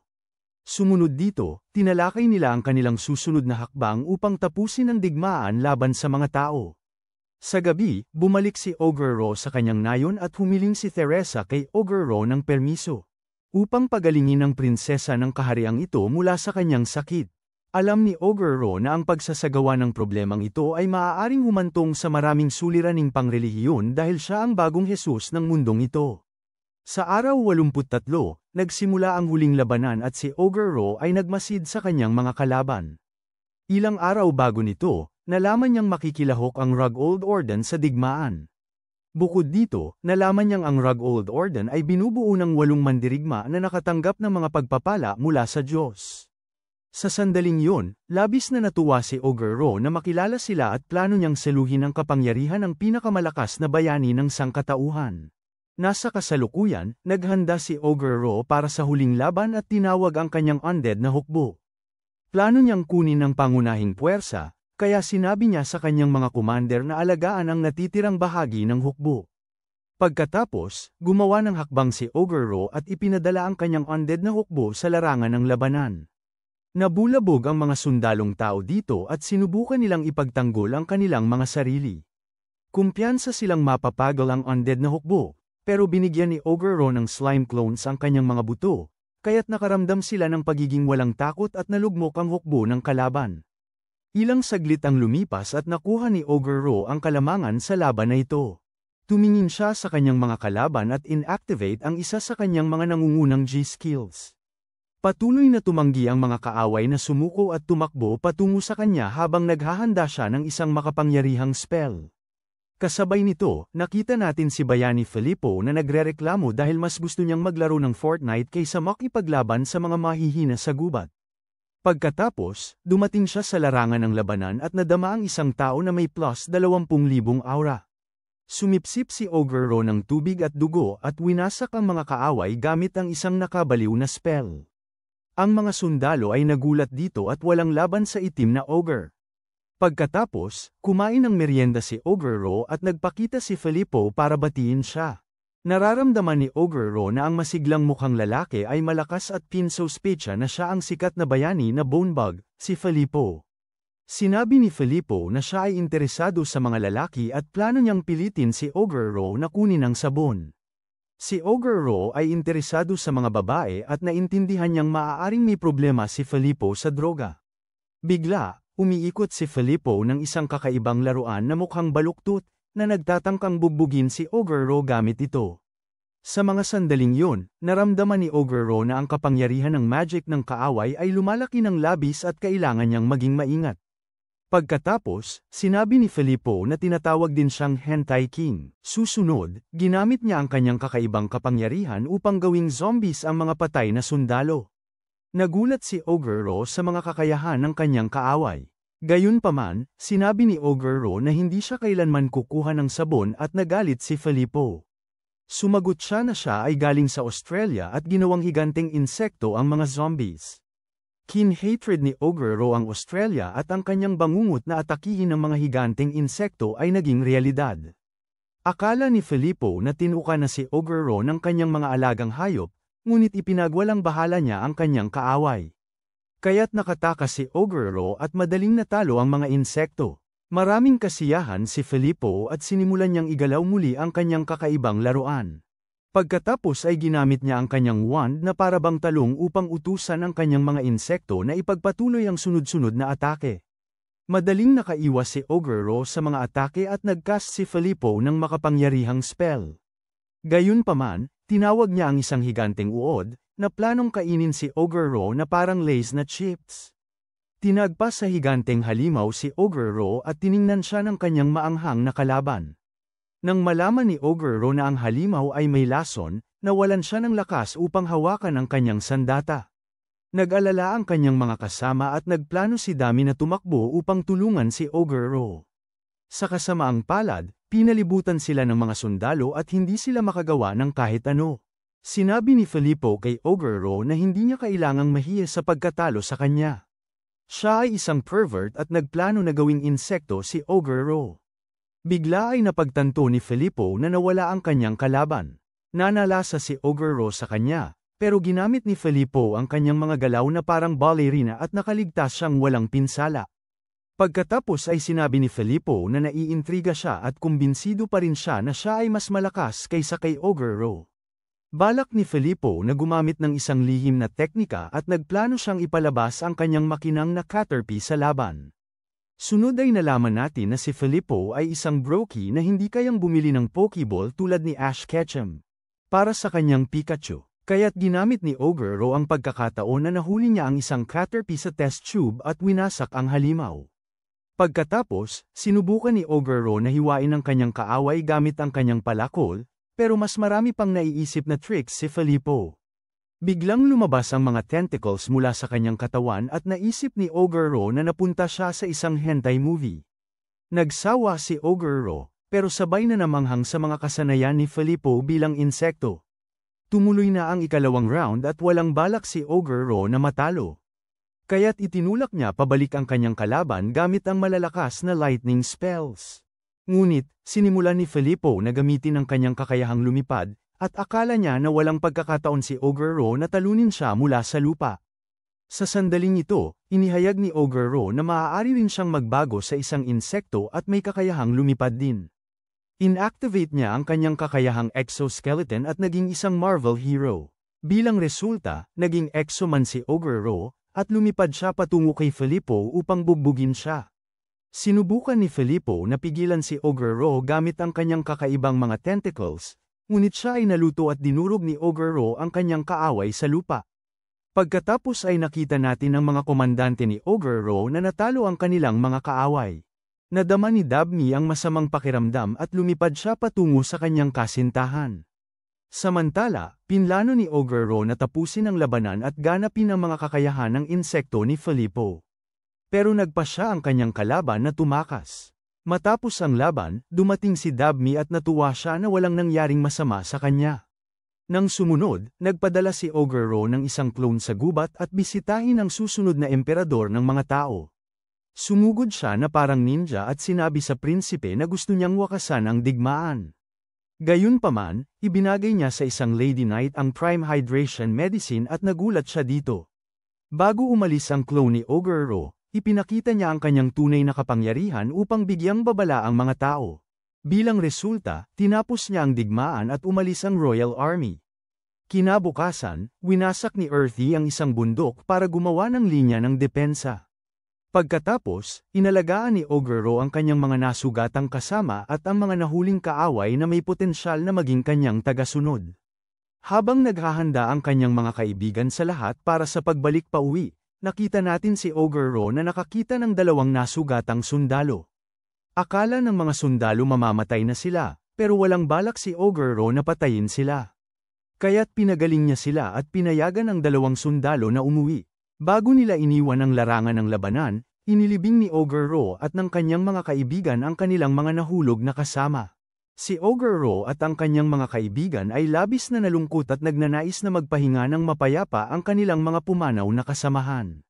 Sa araw 86, nagising si Oguro at napagtanto na si Hobfo ay naging maliwanag na babaeng OnlyFans na pag-aari ng kalye. Susunod, natuklasan niya na si Hobji ay naging kalahating sagrado na Panginoon. Bukod dito, siya ay nagkaroon ng mga kawili-wiling kakayahan at nakagawa ng isang pananggalang. Pagkatapos noon, nag-aalala siya tungkol sa kanyang kapatid na si Hobfo dahil siya ay naging ghoul matapos kumain ng mga zombie na nilikha niya gamit ang itim na mahika. Pagkatapos ay nalaman niyang si Hobmei ay naging Dodo Meki. Nakakuha siya ng kakayahang obserbasyon na haki at nakikita ang panganib. Natutunan ni Oguro na may ilang mas mahihina pang hobgoblins na nag-evolve din sa mga ogre. Nang bumisita siya sa mga kobolds, hindi niya mahagilap ang kanilang leader. Nagulat si Oguro na nag-evolve din ang kanilang leader at mula noon ay mukhang isang lalaking Hapones na mahilig sa cosplay. Bukod dito, ipinakita ng leader ng goblin ang kanyang tunay na pangalan kay Oguro at naaalala niyang sinabi ng kanyang lolo na ang pagpapahayag ng tunay na pangalan ay panganib para sa mga kobolds. Nang hapon, pinalaya niya ang mga bilanggo na nakipaglaban sa panig ng mga tao. Bago sila umalis, binigyan niya sila ng pagpipilian na manatili sa kanyang nayon at sumali sa kanyang kumpanya. Isang grupo ng mga ogre ang hindi sumang-ayon sa kasunduan dahil gusto nilang maging leader. Kaya sinabi ni Oguro na umalis sila kung mayroon silang problema sa kanyang mga desisyon. Bigla, may isang ogre ang nagnanais na makipaglaban sa boss para makuha ang kontrol ng kumpanya ng mga mercenary. Akala nila si Dubmei ang boss at tinukso si Oguro. Gayunpaman, nagkaroon ng laban sa pagitan ng mga baguhan at Oguro. Inatake nila si Oguro ng todo at pinagsama ang mga spell ng hangin at apoy. Pinatunayan ni Oguro na siya ang pinakamahusay at tumawid siya gamit ang isang karaniwang suntok. Ang mga ogres na gustong sakupin ng Perbellum Company ay natalo at ginamo sila ni Hobji. Ilang sandali pagkatapos, si Oguro ay inatake mula sa likod ng isa pang baguhan.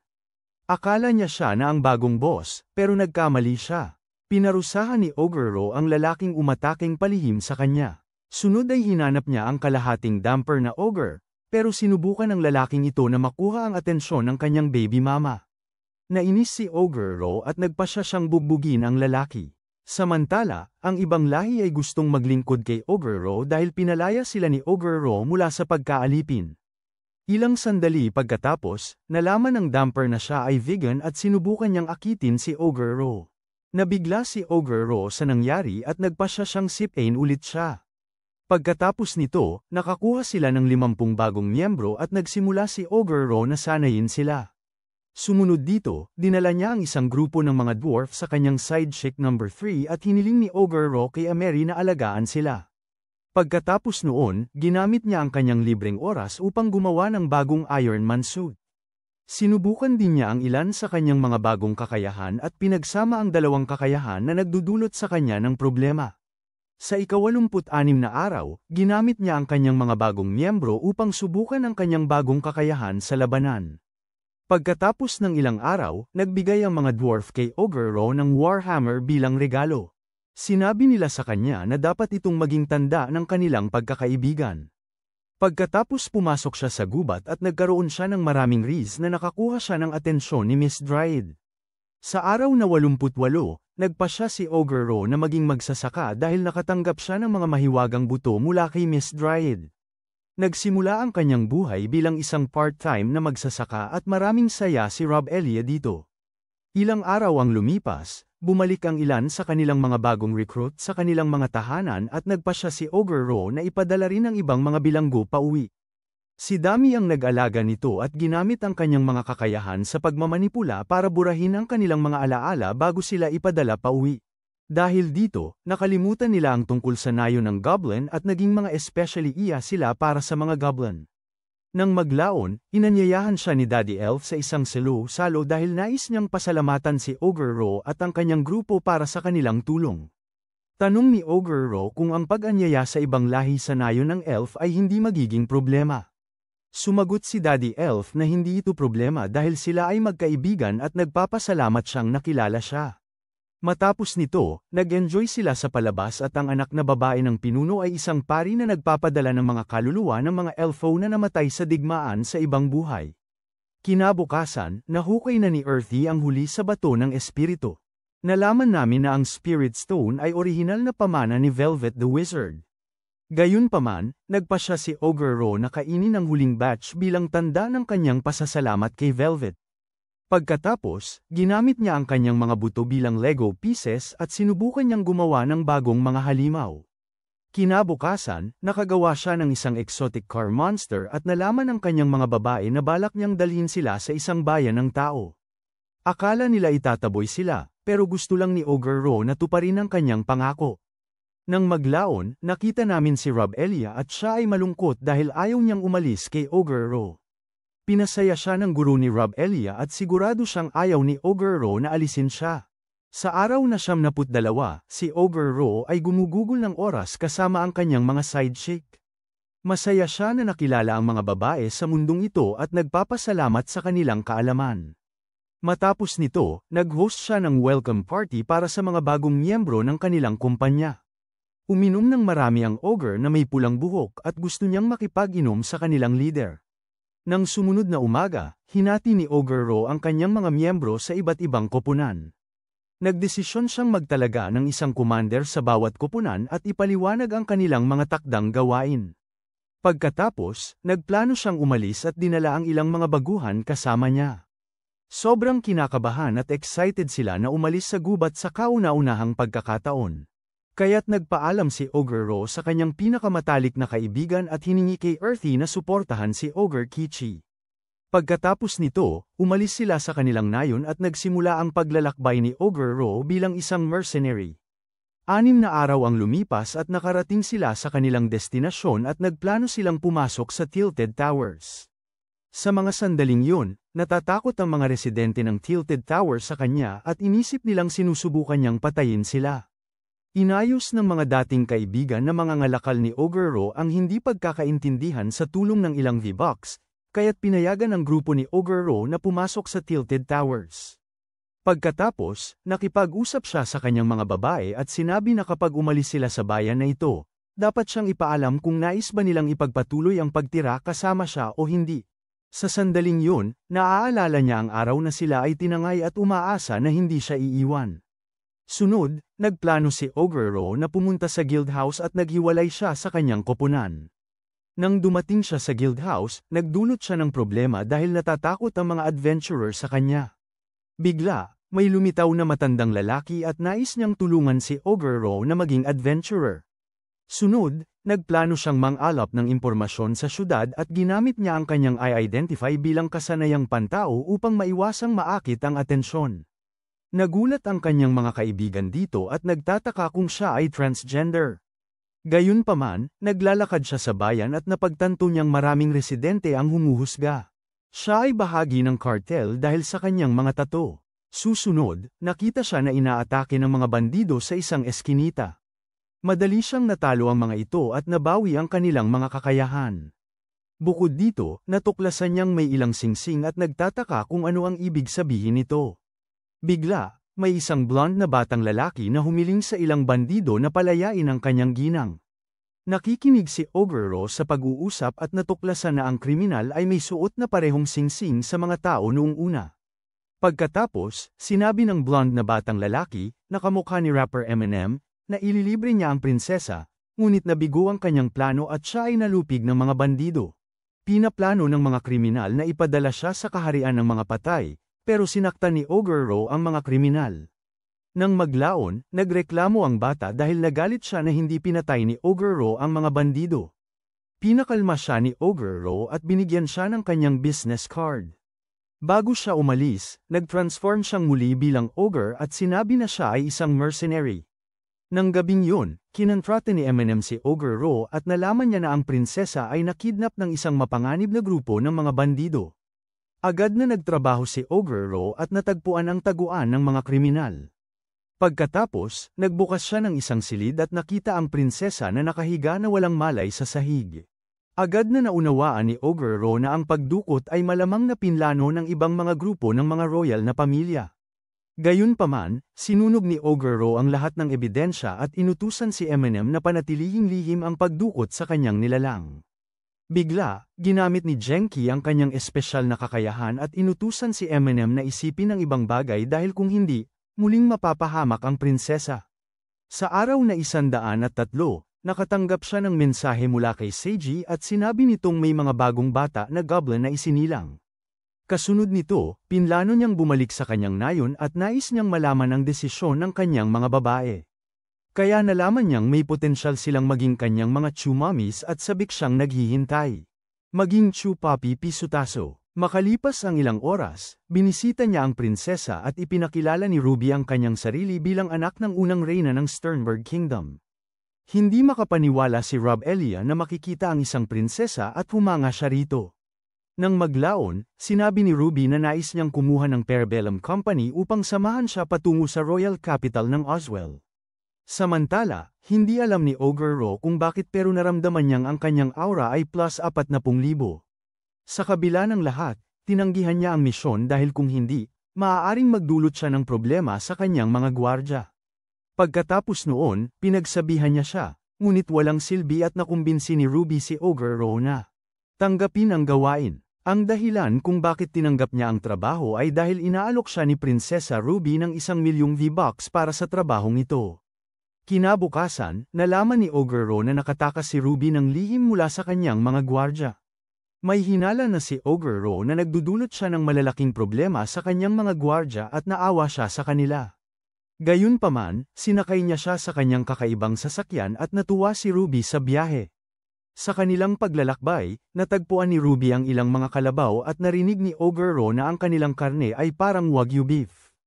Kaya agad siyang pumunta upang hulihin ang ilang mga ligaw na kalabaw at sinuportahan siya ni Dami. Pagkatapos makahuli ng ilang kalabaw, kumain sila ng steak para sa tanghalian. Sunod, nagmaneho sila at pagkatapos ng ilang oras, nakakita sila ng tahimik na lugar para magpahinga. Natuklasan ni Rob Elia ang ilang halimaw at nakipaglaban siya sa Blade Rabbits. Madali niyang natalo ang mga halimaw at kinain ang blade ng kuneho. Pagkatapos, nakita namin si Prinsesa Ruby, na nakakita ng isang higanteng manok na nakatakas mula sa isang KFC na restaurant. Gumawa siya ng maraming kalokohan sa biyahe na ito at hindi niya naisip na naglalagay siya ng maraming tao sa panganib.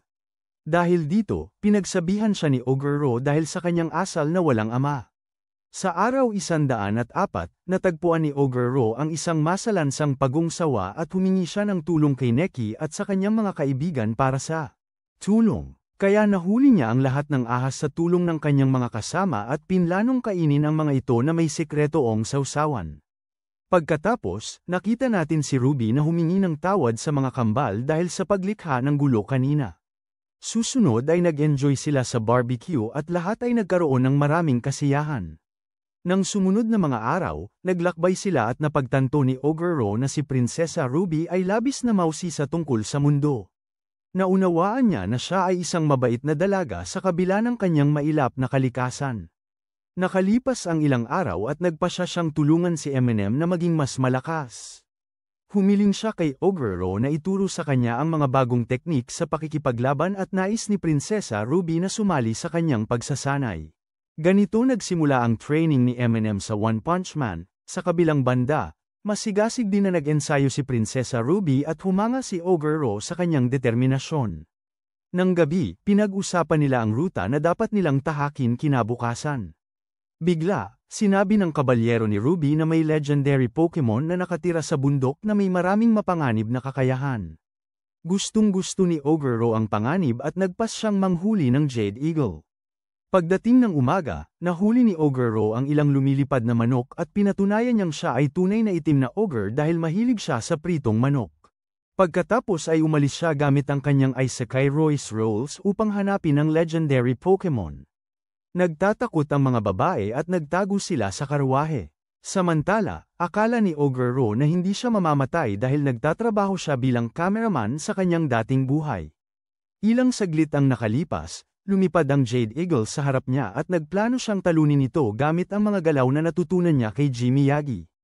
Nababahala si Neki tungkol sa kanyang boss, ngunit sigurado si Dab Ami na mananalo si Ogre Ro laban sa legendary Pokemon. Bigla, ang narinig nila ay katahimikan at tumingin sila sa labas ng karwahe.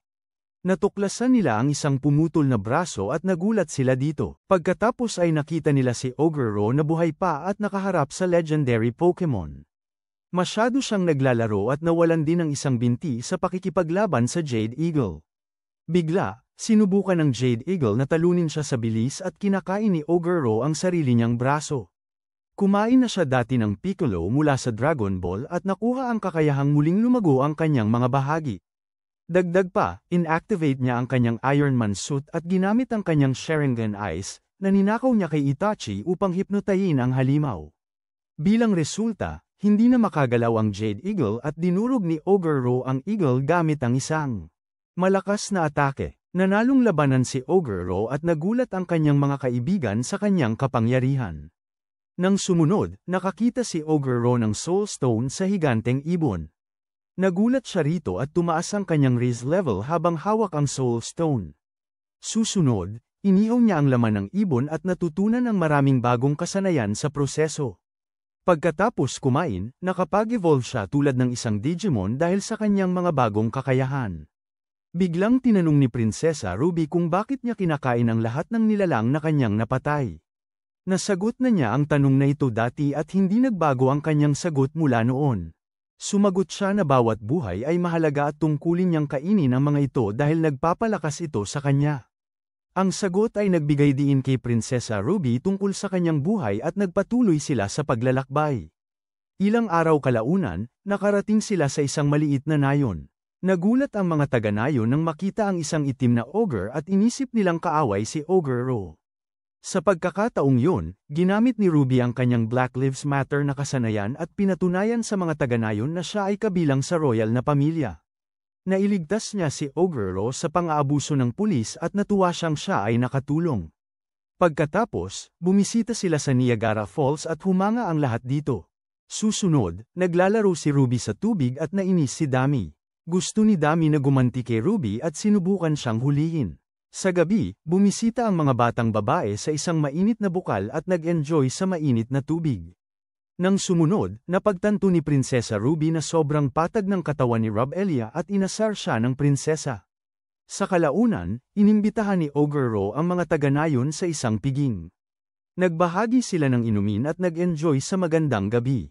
Bigla, may isang lalaki na humipos sa makapal na puwit ni Dami at pinigilan siya ni Ogre Ro bago siya makapatay ng lalaki. Nagdiwang sila buong gabi at nag-midnight snack si Ogre Ro sa dulo. Kinabukasan, naglakbay sila at nais ni Ogre Ro na ipaalam sa kanyang mga kaibigan na kailangan pa nila ng ilang araw upang marating ang kanilang destinasyon. Bigla siyang napansin na medyo mapatla ang mukha nina Alma at Felicia. Akala ng mga kambal ay pagod lamang sila at hindi masyadong nag-aalala si Ogre Ro tungkol dito. Sa ika-111 na araw, narinig ni Ogre Ro ang sigaw ng isang tao at agad niyang pinahinto ang sasakyan. Nalaman niya na dalawang babae niya ang buntis at siya ay magiging ama. Kaya agad niyang tinawagan ang kanyang lolo at nagplano na magmaneho pauwi sa nayon. Pero ipinaliwanag ni Gobji sa kanya na wala siyang oras para doon dahil kailangan ng mga batang ogre. Maraming nutrisyon at mabilis silang lumalaki. Pagkatapos ay nakita namin sina Felicia at Alma na sobrang pagod dahil ang mga sanggol sa loob ng kanilang mga katawan ay ubos lahat ng kanilang lakas. Malungkot si Prinsesa Ruby dahil wala silang magawa para sa kambal. Samantala, nag-aalala si Ogre Ro kaya sinabi ng kambal na magiging maayos ang lahat. Nang sumunod na umaga, napagtanto ni Spinel na mamamatay ang kambal kung wala silang gagawin. Gusto ni Oguro na iligtas ang kanyang mga babae at pinunit ang kanyang sariling braso upang makakuha sila ng sapat na nutrisyon. Ayaw nina Alma at Felicia na saktan ni Oguro ang kanyang sarili at tumanggi silang kumain ng kanyang laman. Biglang inilarawan ni Oguro bilang isang ina ng ibon at pinilit ang kanyang mga anak na babae na kumain ng kanyang braso. Makalipas ang ilang sandali, nakatagpo sila ng isang yungib pero may mga delikadong grizzly bear na nakatira roon. Tinalo ng mga kasama ni Oguro ang mga bear at kinuha ang kanilang yungib. Pagkatapos, ginamit ni Oguro ang lahat ng kanyang kapangyarihan at pinagaling ang kanyang dalawang baby mama gamit ang kanyang kakayahang magpagaling. Nagtitipon ng pawis si Oguro at labis siyang nababahala. Biglang sumigaw ang isa sa kanyang baby mama at ginamit niya ang kanyang kakayahang mag-live broadcast para matulungan siya ni Seiji. Nalaman ni Oguro na malapit na itong maging handa at nagposisyon siya. Siya ay isang malaking tagahanga ng Doctor Strange ng Marvel at resulta nito ay alam niyang magsagawa ng cesarean section. Isang oras ang lumipas at parehong ligtas na naipanganak ang mga sanggol. Dahil dito, si Oguro ay naging ama ng isang cute na ogre na lalaki at isang ogre na babae. Iniwan ni Oguro ang kanyang mga babae nang mag-isa sa panandalian at kailangan niyang kumalma dahil siya'y naging ama na. Habang iniisip ni Oguro na tumakas, pinayagan si Princess Ruby na hawakan ang isa sa mga sanggol. Nagpasya si Oguro na hindi tumakas at ipinaliwanag ni Gobji sa kanila na siya ay haharap sa malalaking problema dahil ang kanyang mga anak ay may halo ng dugo. Dahil ang anak na may halo ay lumalaki kasama ang lakas ng parehong demi-human at tao. Kaya natutunan namin na ang anak na may halo ay lumalaki kasama ang lakas ng parehong demi-human at tao. Bilang resulta, sila ay nangingibabaw at natatakot ang mga tao sa kanila. Walang balak si Oguro na iwanan ang kanyang mga anak at gusto niyang maging mabuting ama sa kanila. Sinabi ni Seiji na siya ay magiging mahusay na tatay at binati siya. Pagkatapos, si Oguro ay pumunta sa kanyang mga anak at binigyan ang kanyang anak na babae ng pangalang Oro at ang kanyang anak na lalaki ng pangalang Argento. Siya ay labis na masaya na naging ama at nagpasalamat kay Felicia at Alma sa pag-aalaga sa kanyang mga anak. Sa sandaling yun, hindi na sila mga side chicks at opisyal na silang naging baby mamas niya. Sa araw 112, umalis si Oguro sa kuweba at naglakad siya sa bundok na naghahanap ng mga malalakas na halimaw. Bigla niyang nakita ang isang makinang na legendary Pokemon. Nagulat si Oguro sa natuklasang ito at agad na naintindihan na ang halimaw sa harap niya ay hindi magiging madaling kalaban. Naghanda si Oguro para sa laban at inactivate niya ang kanyang Iron Man Bug-type suit. Bigla, nagsimula ang makinang na Pokemon na kumilos ng kakaiba at ibinagsak ang kanyang mga pangil. Nalito si Oguro at nawala ang halimaw mula sa tuktok ng bundok. Pagkatapos, nagplano si Oguro na kainin ang mga pangil pero pumasok ang kanyang paternal instinct at nagplano siyang ibahagi ito sa kanyang mga anak. Kaya inilagay niya ang mga pangil sa kanyang item box at naghanap ng mga iba pang halimaw. Sa daan, nakakita si Oguro ng ilang puting slime at narinig niya ang tunog ng laban. Ang tunog ay galing sa isang halo-halong grupo ng mga tao at beastman na nakikipaglaban sa ilang boss class na halimaw. Nanunood si Oguro habang lumalaban sila at humanga siya dahil sila ay napakahusay na mandirigma. Ginamit nila ng perpekto ang kanilang mga kakayahan at madaling napaamo ang mga halimaw. Ngunit bigla ang ipinakita ng boss ng mga Fomorian ang kanyang tunay na kapangyarihan at umatake gamit ang espesyal na teknik ni Son Goku. Ang grupo ng mga adventurer ay malubhang nasugatan at tanging dalawang mandirigma na lang ang natira. Pagkatapos, ang leader ng mga Fomorian ay nais tapusin ang labanan at naghanda ng Kamehameha. Biglang nakialam si Oguro sa laban at pinatay ang halimaw gamit ang espesyal na atake. Gumamit siya ng laser beam na pinalakas ng 4 na beses sa tulong ng isang magic circle. Gayunpaman, naligtas ang grupo ng mga tao at mga halimaw.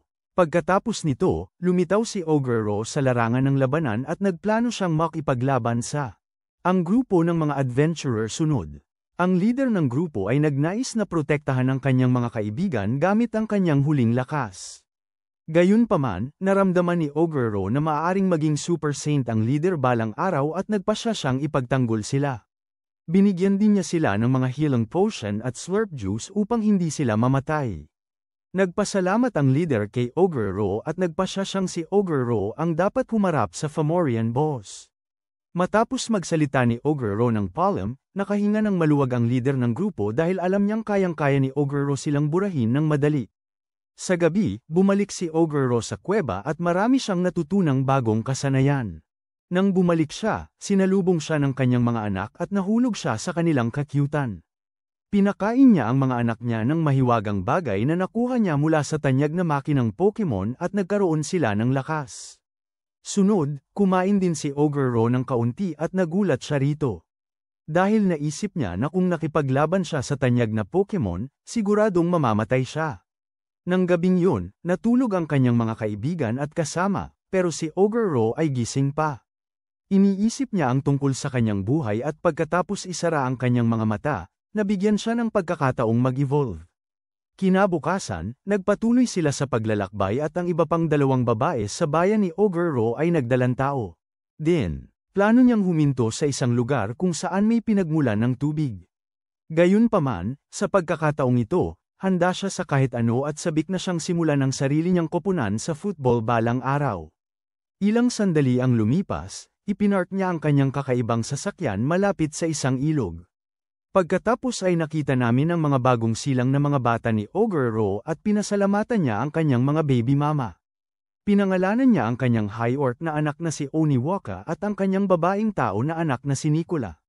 Lahat ay masaya na ang mga bata ni Ogre Ro ay ipinanganak na malusog at binati siya sa pagiging ama sa pangalawang pagkakataon. Sa ika-115 na araw, nakarating sila sa susunod na bayan at nais ni Ogre Ro na panatilihing lihim ang pagkakakilanlan ni Prinsesa Ruby. Bilang isang lihim para hindi siya mapansin. Pagkatapos ay sinabi niya sa mga ina ng kanyang mga anak na maaari silang magpahinga sa inn at pinadala niya ang kanyang mga kasama para mang-alap ng impormasyon sa Adventurers Guild, pero gusto ni Nikki na mag-relax ng kaunti. Biglang ipinaliwanag ni Ogre Ro na hindi siya nasa posisyon para tumanggi sa mga utos. Kaya tumungo sila sa Adventurers Guild at nalaman ni Reb Elia na may training room ang guild. Samantala, napansin ng mga adventurer kung gaano kalakas si Ogre Ro at gusto nilang mag-training kasama siya. Sa sandaling yun, nagkaroon ng magandang ideya si Ogre Ro at ipinadala niya ang kanyang mga kasama sa isang battle royal. Ipinangako rin niya na bibigyan ng gantimpala ang mga adventurers na nakabangga kay Nikki at sa kanyang grupo. Subalit, sila ay naeengganyo at nagsimula ang battle royal. Medyo nalungkot si Dami dahil hindi siya pinayagang sumali sa battle royal. Ilang sandali ang lumipas, umiiyak sa saya si Genki nang siya ay magpasya na siya ay naging mas malakas. Pagkatapos ay namili siya kasama si Dami at natuklasan niya ang isang Canon camera. Sinabi sa kanya ng nagbebenta na ito ang pinakabagong bersyon at binili ito ni Ogre Ro. Agad siyang umuwi at kumuha ng maraming larawan ng kanyang mga cute na anak. Sa gabi, naisip niya ang tungkol sa kanilang paglalakbay patungo sa Royal Capital at umaasa siyang makatagpo. Malalakas na kalaban. Kinabukasan, tinawagan niya si Spellzy at Bloodshadow sa FaceTime at sinabi nilang maayos ang lahat. Tinawagan niya si Dodome, na masigasig na nangangalap ng impormasyon. Kaya't pinarangalan siya ni Ogre Ro at sinabi niyang pwede siyang mag-day off. Sunod, nakipag-ugnayan siya sa ika-4 na grupo at nalaman niyang nahihirapan silang pumili ng leader.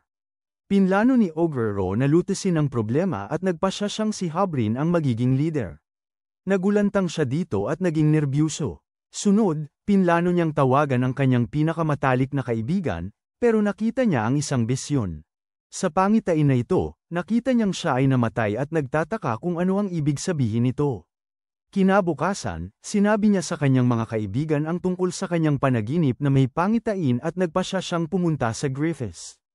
Hindi nag-alinlangan si Prinsesa Ruby at pinayagan ang desisyon ni Ogre Ro na malihis ng landas. Gayunpaman, ang Griffiths ang naging susunod na destinasyon ni Ogre Ro at inaasahan niyang magkakaroon ng higit pang mga pakikipagsapalaran kasama ang kanyang grupo. Maayos ang kanilang paglalakbay at naglaro si Ogre Ro kasama ang kanyang mga anak sa hapon. Mabilis na lumaki ang mga anak ni Ogre Ro na may halo ng dugo at natutunan ni Prinsesa Ruby na ang mga sanggol na tao ay nangangailangan ng 1 taon bago sila makalakad. Pagkatapos ay nakita natin si Dabmi na malalim sa pag-iisip at nakatingin siya sa isang kwintas. Nagpasya si Ogre Ro na alagaan siya at sinabi niya sa kanya ang kanyang nararamdaman. Nalungkot siya dahil gusto rin niyang maging baby mama ni Ogre Ro. Pinasaya siya ni Ogre Ro at sinabi na siya ang kanyang number 1 girl. Nang araw 118, nakarating sila sa Maze City Griffiths at si Ogre Ro ay naghahanap kay Ogre Kichi. Bigla, may mga adventurer na lumabas mula sa isang dungeon at nagsalita tungkol sa isang minotaur. Naalala ni Ogre Ro na sinabi sa kanya ng alkalde na pumasok din ang kanyang mga kaibigan sa dungeon. Sa kasalukuyan, narinig ni Ogre Ro ang malalakas na tunog. Gayunpaman, si Ogre Kichi at si Earthy ay lumabas mula sa dungeon at nag-evolve din sila. Nagulat si Ogre Ro dito at natuwa para sa kanyang pinakamatalik na kaibigan. Pagkatapos nito, tinanong niya sila tungkol sa sitwasyon tungkol sa isang tao na malapit nang pumatay sa kanya. Kaya ipinaliwanag ni Earthy sa kanya na nakatagpo sila ng isang halimaw sa piitan na kayang magbago ng anyo at maging siya. Binugbog ng halimaw si Ogre Kichi at natalo siya sa laban. Sa sandaling yun, nagsimula ng umunlad si Ogre Kichi at siya ay naging minotaur. Pagkatapos umunlad, nagawa niyang talunin ang halimaw at iyon ang dahilan kung bakit nakita ni Ogre Ro ang kanyang sarili na namamatay. Napaik si Ogre Ro at sinabi na dapat silang magtanghalian ng magkasama. Ngunit may ibang nasa isip si Ogre Kichi at hinamon ang kanyang pinakamatalik na kaibigan sa laban. Ilang sandali lamang, nakatayo ang dalawa sa isang arena at nagtataka si Prinsesa Ruby kung bakit gustong makipaglaban ni Ogre Ro sa kanyang pinakamatalik na kaibigan. Ipinaliwanag ni Dabmi sa kanya na si Ogre Ro at si Ogre Kichi ay magkaibigan at sabay na katunggali. Lahat ay sabik na nanood at gusto ni Ogre Ro na makita kung gaano nakalakas ang kanyang pinakamatalik na kaibigan. Sinabi ni Ogre Kichi kay Ogre Ro na huwag magpigil at plano niyang sumugod gamit ang kanyang pinakamalakas na kakayahan. Pagkatapos, nagsimula ang laban at sabik si Ogre Ro na makipaglaban sa kanyang pinakamatalik na kaibigan. Pinalabas nila ang buong lakas nila at pareho silang nagsimula ng atake, na naging sanhi ng salpukan ng dalawang makapangyarihang enerhiya. Nabighani si Ogre Ro na nakayanan ni Ogre Kichi ang kanyang atake at napagtanto na labis na tumaas ang lakas ni Ogre Kichi. Biglang tumakbo si Ogre Kichi patungo sa kanya, ngunit ginamit ni Ogre Ro ang kanyang observation haki upang asahan ang atake. Dahil dito, nagawa niyang makaiwas sa tamang oras at namangha ang kanyang mga kaibigan. Napakatindi ng labanan at agad na naghanda si Ogre Kichi para sa susunod na atake. Samantala, inactivate ni Ogre Ro ang kanyang regenerative ability upang pagalingin ang kanyang mata. Tumakbo ulit si Ogre Kichi papunta sa kanya at masaya si Ogre Ro. Nang gumaling ang kanyang mata, tumakbo siya patungo kay Ogre Kichi at muling nagtagisan sila ng mga espada. Bigla, ginamit ni Ogre Ro ang kanyang Uno reverse card at sinubukang labanan si Ogre Kichi gamit ang dalawang makapangyarihang spells. Tumugon si Ogre Kichi sa pamamagitan ng kontra-atake at nagtapon ng Pokeball, kung saan lumitaw ang isang Tauros. Nabigla si Ogre Ro dito at sinubukan nitong pigilin ang kakaibang spell. Pagkatapos, ginamit niya ang isang natatanging kasanayan at lumabas ang mga itim na apoy ng Amaterasu mula sa kanyang likod. Nakakuha si Ogre Ro ng power-up at nagawa niyang itapon ang kanyang kasama sa ere. Matapos na nasa lupa si Ogre Kichi, sinalakay niya ang kanyang kaibigan gamit ang sunod-sunod na atake ng sibat. Wala siyang binigay na oras kay Ogre Kichi para makabawi at ipinakita niyang siya ang mas mataas. Nagalit si Ogre Kichi at walang balak na matalo sa kanyang pinakamahusay na kaibigan. Sa mga sandaling yun, nakapaglikha siya ng apoy na nakaharang sa paningin ni Ogre Ro. Lumundag si Ogre Kichi sa hangin at nag-isip si Ogre Ro ng bagong plano. Gayunpaman, sinalakay niya si Ogre Kichi gamit ang magic ng lupa, pero ginamit ni Ogre Kichi ang kanyang kalasag bilang surfing board. Pagkatapos ay sinubukan niyang ihanda ang isang kontra-atake at pinakawalan ang lahat ng kanyang lakas. Na-realize ni Ogre Ro na ang kanyang mga kaibigan at pamilya ay nasa panganib at hinarap ang pag-atake. Sunod, nagdulot si Ogre Kichi ng malaking apoy at lahat ay nagulat dito. Ilang sandali ang lumipas, naisip ni Ogre Kichi na nawalan siya ng kontrol sa kanyang mga atake. Nagalit si Ogre Ro at pinagsabihan ang kanyang kaibigan. Bukod dito, labis siyang na-disappoint na gumawa si Ogre Kichi ng ganitong mapanganib na atake nang hindi pinapansin ang paligid. Pagkatapos, ginamit ni Oguro ang kanyang demonyong mata upang hindi makagalaw si Ogre Kichi. Pagkatapos, nag-transform siya sa isang Super Saiyan Isekai at inatake ang kanyang pinakamahusay na kaibigan sa anyong ito. Sa araw 121, dumating si Oguro sa Royal Capital ng Aswell. Pagkatapos ay nakita natin ang ilang araw na mas maaga at nalaman na tinalo ni Oguro ang kanyang kalaban. Pagkatapos, nagpaalam sila at nagmaneho patungong Aswell. Gayunpaman, naiintriga si Oguro sa Royal Capital at hindi makapaghintay si Princess Ruby na ipakita sa kanya ang kanyang tahanan. Ilang sandali ang lumipas, nakatayo sila sa harap ng isang palasyo at akala nila na ang royal family ay nakatira sa palasyo na ito. Nagkamali sila at nalaman na si Princess Ruby ay isang mayamang bata at ang kanyang pamilya ay may-ari ng maraming palasyo.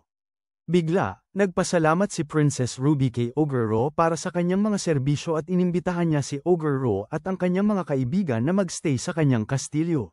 Bilang resulta, naranasan ni Oguro at ng kanyang mga kaibigan ang buhay ng mayamang bata at nagustuhan nila ito. Sa gabi, nagising si Spinel dahil masyadong malambot ang kama para makatulog. Kasabay nito, hindi makatulog ang mga kambal, pero wala namang problema sa pagtulog ang kanyang mga anak. Kinabukasan, nagplano si Prinsesa Ruby na bigyan ng gantimpala ang kanyang bagong kaibigan. Kaya't ginantimpalaan siya ng McDonald's Gold Card upang makakain siya ng maraming Big Mac araw-araw nang walang bayad. Nauunawaan ni Oguro ang responsibilidad na mayroon siya ngayon at nais sanang tumanggi. Pero sumagot si Prinsesa Ruby na karapat-dapat siya sa McDonald's Gold Card dahil siya ay isang tunay na top G. Sigurado rin siyang maaari siyang maging susunod na John Wick at hinahangad ang tagumpay niya. Sa wakas, sinabi niyang madalas niyang tutulungan ito at umaasa siyang tatanggapin ito ang mga kahilingan sa trabaho niya. Nang hapon, nagpaalam si Eminem kay Oguro at ipinaliwanag na ipinagbabawal kay Princess Ruby na umalis sa kanyang kastilyo. Pagkatapos, hiniling ni Oguro ang tagumpay niya sa pagiging isang mahusay na knight at umuwi sila. Bago siya umalis, iniwan niya ang ilan sa kanyang mga clone sa Royal Capital. 2 araw pagkatapos, napansin niyang mukhang malungkot si Dabney, at sinubukan niyang alamin ang dahilan ng kanyang masamang mood.